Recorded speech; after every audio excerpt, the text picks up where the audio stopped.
The key to successful sacrifice bunting is placing the bat in a position that creates the least amount of bat movement in order to bunt pitches that are strikes. With that in mind, it is easier to understand correct bunting technique by recognizing the most common bunting mistakes. Mistake: standing tall without much flex in the knees, forcing batters to have a long way down to cover balls at the knees. Mistake: setting the bat angle incorrectly makes it difficult to get bunts down. Mistake: not getting the bat out front of home, usually caused by not squaring the shoulders to the pitcher, leads to jabbing at the ball and many foul balls. Mistake: getting the bat out front, but out front so much that very little of the plate is covered. Mistake: getting the bat out front too late.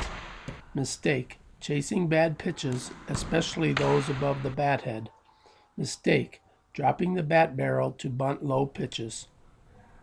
The other common bunting mistakes involve the incorrect grip of the bat. Sliding the top hand to an incorrect position or gripping the bat too loosely or too tightly leads to little bat control or to placing the fingers in danger of being hit by the ball. It bears repeating, any bat placement that forces batters to move the bat a good distance leads to most incorrect bunting attempts. Sacrifice bunting begins with setting the bat out front of home plate by the time the pitcher's arm rises on its backswing. There are two acceptable techniques to do this: the 2-foot square around technique and the pivot method. With either method, the bat should end up in the same out front of home plate position.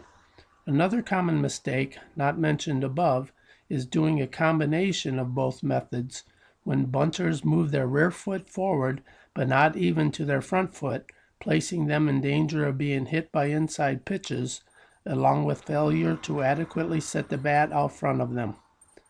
Batters should have a good flex in their knees, creating a smaller strike zone. Batters slide the top hand up to the narrow portion of the top of the handle, no higher and no lower.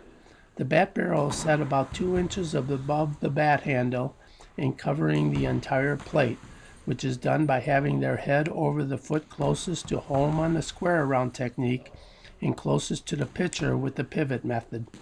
The bat is set at the top of the strike zone, the letters, with the intention of never having to raise the bat to bunt, except on a suicide squeeze bunt.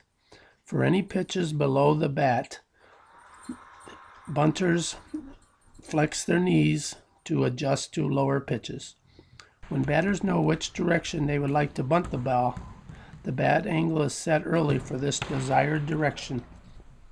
With any pitch strike, batters level the bat to the top back of the ball with a slight backward give of the hands at contact, creating the desired feeling of catching the ball on the bat and with the resulting soft bunt in fair territory.